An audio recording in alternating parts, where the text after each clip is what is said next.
కేసీఆర్ కార్యరంగంలోకి వస్తున్నారు. ఆయన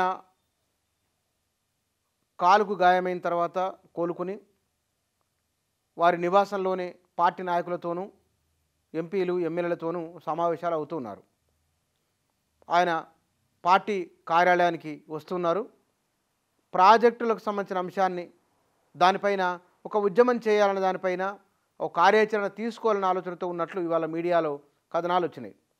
ఇందులో కేసీఆర్ అరంగేట్రం ఎక్కడైనా సరే ఏదో ఒక సంచలనమైన విషయం ఉంటుంది.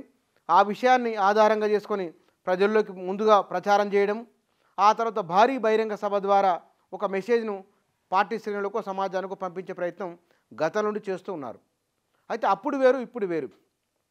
ఆ రోజున్న సందర్భంలో తెలంగాణ ఉద్యమం బలంగా ఉన్నది కాబట్టి కేసీఆర్ బాగ్దాటి ఆనాడు తెలంగాణ సమాజం అంతా కేసీఆర్ వెనుక నిలబడము, మెజారిటీకి అందరు కాకపోవచ్చు నిలబడడం, వీటి కారణాల వలన ఆయన మెసేజ్ కూడా అంతే బలంగా వెళ్ళగలిగింది. ఇవాళ విపక్ష పార్టీగా మారింది టీఆర్ఎస్ కాదు, ఇవాళ బీఆర్ఎస్. అది ఆ బీఆర్ఎస్ ప్రజల ముందుకు కాంగ్రెస్ పార్టీ అధికారంలోకి వచ్చి 2 నెలలు అయింది.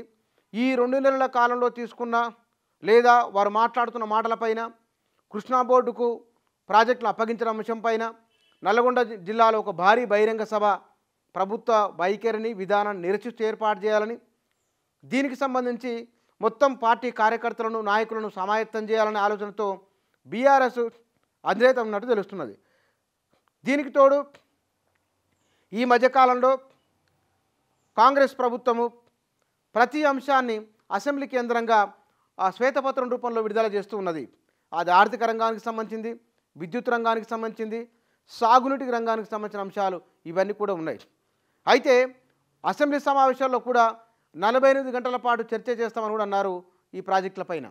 కాబట్టి ఈ సందర్భంలో తెలంగాణలో ఇప్పటి ఓటమి బాధలో ఉన్న బీఆర్ఎస్ శ్రేణులకు మరింత ఉత్సాహాన్ని ఊపునిచ్చే ఉద్దేశంతో కేసీఆర్ వరుసగా ఇక నుంచి సభలు సమావేశాలు క్షేత్రస్థాయిలో ఆందోళన కార్యక్రమాలు నిర్వహించేందుకోసమై పక్కా ప్రణాళికతో ఆయన ముందుకు వస్తున్నారు. అయితే ఈ నల్గొండ జిల్లాలో నిర్వహించబోయే బహిరంగ సభ మరి నల్గొండ జిల్లాలోనే ఎందుకు?